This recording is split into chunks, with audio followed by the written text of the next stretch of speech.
cette démarche. Et effectivement, le gouvernement algérien, sans informer la famille d'Amianche, avait fait cette démarche. Et on a retrouvé une lettre de Mesmer. Mesmer, c'était le ministre des armées françaises à l'époque. Donc, disons, ils ont répondu en disant, nous ne voyons aucun inconvénient à informer le gouvernement algérien de l'endroit où nous avons enterré en secret pendant la guerre à Meroche et à Ouest pour ne pas leur provoquer des endroits de vénération, de regroupement, si vous nous le demandez. Donc les Français étaient absolument disposés. Et ils l'ont fait. Sauf qu'en 1964, ça répond à votre question, Boumediene envoie l'escouade de la gendarmerie nationale d'Alger en pleine nuit, avec des cartes, etc. Et il demande de déterrer les ossements. La mère Jetrouas. Il ordonne à Belchirif. Belchirif, c'était le patron de la gendarmerie nationale. Hein. Il les ramène et il ordonne de les cacher à jamais dans la cave de la gendarmerie nationale. Alors, tant qu'on ne savait pas, on ne savait pas. Mais le jour où Nourdi en 83 m'a appris qu'ils avaient retrouvé ces ossements, les ossements ne sont pas été attisés à ce jour-là, de la comme par hasard, énorme, franchement, et pourtant on était passé entre leurs mains, on avait fait déjà Bawaguia, la sécurité militaire, les tortures même. On était a priori avertis sur la douceur de notre régime, donc on ne devait pas se faire beaucoup d'illusions. Mais ma première réaction, ça a été de lui dire, ça doit être une manette de chevalier qui doit vouloir charger, bon Dieu, c'est pas possible. C'est pas possible qu'on ait commis, qu'on puisse se permettre de commettre une telle ignominie. Et bien, ça a été commis. Alors, la lecture que l'on peut faire, de toute façon, bon, il est mort, hein, c'est pas un problème, c'est pas de l'arrivée son sort. Mais on ne peut pas parler. On ne peut pas ne pas parler de ces choses-là, en matière d'enjeux politiques, alors pour le coup, parce que lorsque la société algérienne s'est tue devant une telle infamie, ni un homme de religion, ni un universitaire, ni un chercheur, ni un historien n'a trouvé à redire sur une telle énormité depuis 1983. Entre-temps, on fait des apparitions épisodiques à l'Assemblée nationale lorsque nous soulevons fraude. Chaque année, Nourdi, qui est là, interpelle le gouvernement de la nation algérienne. Dites-nous, qui a ordonné la séquestration? On le sait. Enfin, on pose la question dans une institution officielle, l'Assemblée nationale, supposée être le lieu de représentation du bon peuple algérien. Qui a ordonné la séquestration de ces ossements? Pourquoi et que pense le gouvernement algérien de cette opération? À ce jour, il n'y a pas eu la moindre réponse. Mon intime conviction, c'est que lorsqu'on s'accommode de ce genre d'horreur, en termes de lecture politique, de traduction politique, il ne faut pas s'étonner qu'une génération plus tard, des enfants égorgent leurs parents ou violent leurs sœurs. À la base, l'être humain, c'est quand même, il y a quand même supposé avoir un minimum de censure morale qui le distingue de l'animal. Et aux ossements d'Amiroche, dans le destin que nous devons construire ensemble. Voilà, je crois qu'on va commencer à prendre... La première, est-ce que vous connaissez la position d'Amiroche par rapport au principe de la primauté du politique sur le militaire, consacré donc pendant le congrès de l'Assemblée, en l'occurrence par Panamba? La deuxième question, quelle a été sa position par rapport justement à l'assassinat d'Arpanamba en 1957? Merci. On va prendre une série de questions là-haut.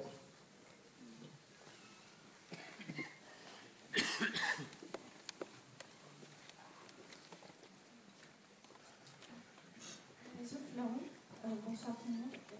Si vous permettez, j'ai 5 questions que je poser directement. Donc, Salma Boukir, en fait, je viens de la région d'Agbou. Et plus précisément de la région que M. Saadi, dans son livre, dit que c'est le havre de paix d'Amiroche, puisque je viens à Douar-Gralan, pas très loin de Castelon, justement. Et j'ai eu la chance d'avoir entendu mon père et ma mère me parler de ce grand monsieur. Et jusqu'à l'âge de 10 ans, je vais avoir bientôt 40 ans, donc ça fait à peu près 30 ans, j'ai toujours vu le cadre de ce monsieur trôner dans la maison de ma tante, même si à cette époque-là aussi j'entendais parler de ce sanguinaire, entre guillemets. Mes 5 questions sont très précises.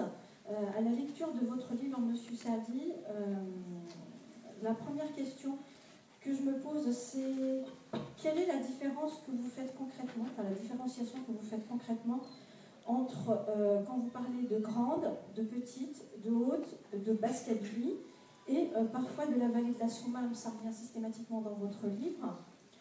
Ma deuxième question, c'est ce que j'ai lu en page 208, quand vous parlez de la nomination du colonel, enfin de la nomination du commandant à Merouch, donc il devient colonel de la Wilaya 3, que vous décrivez comme une promotion pour lui, et quelque part, enfin c'est peut-être ma compréhension, quelque part comme une sanction de Sisalah suite à son implication de l'affaire.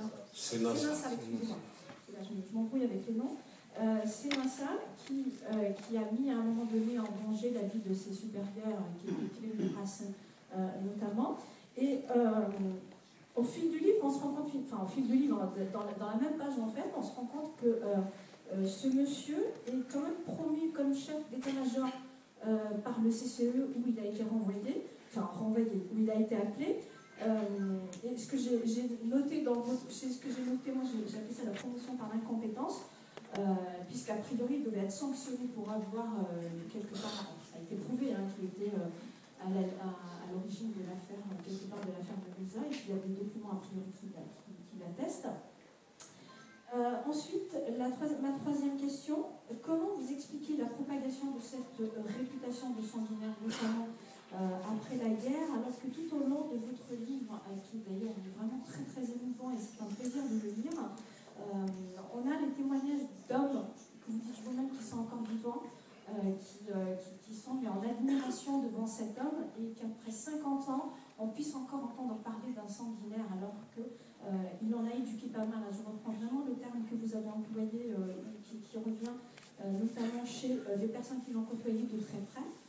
Ma quatrième question, vous avez pratiquement répondu pendant votre intervention, c'est comment expliquer les raisons qui ont fait que les archives que constituent tous les rapports qui sont rédigés par Merouch, parce qu'on voit très bien qu'il est très très organisé, qu'il aimait beaucoup tout écrire, d'ailleurs la Wilaya est une des plus organisées. Comment expliquer alors qu'on n'ait pas exploité correctement et convenablement toutes ces archives? Et on retrouve, d'ailleurs, moi c'est un peu... je ne suis pas historienne, mais je suis à la recherche quand même j'ai vraiment envie de comprendre. Et dans votre livre, il n'y a pas de renvoi systématique à ces archives sur lesquelles vous avez travaillé. C'est resté un peu une soirée pour moi. Et je voulais savoir si les archives sur lesquelles vous avez travaillé sont plutôt disponibles en France ou en Algérie, même si dans certains que vous avez mis en annexe, on retrouve quand même que ce sont plutôt des archives qui sont en France. Et ma dernière question, c'est vraiment après tout cela, puisque les ossements ont été séquestrés, au jour d'aujourd'hui, où sont-ils ces ossements? Je vous remercie. Alors, je vais faire une supplique, s'il vous plaît, arrêtez les téléphones. Parce que vraiment, je vous le demande du fond du cœur. Alors, une dernière question, et puis on reprendra une série après. Bonjour, je suis Omar Tiboutine, militant. Monsieur Saadi, vous avez parlé dans votre dernière phrase de destin, de construction et ensemble. Un destin qu'on doit construire ensemble. Quand on reprend tout ce qui a été écrit et dit à ce jour, je me pose une question plus généraliste. Il y a toute une intelligentsia organique qui est complètement... qui a participé au crime mémoriel, et au jour d'aujourd'hui, et au regard de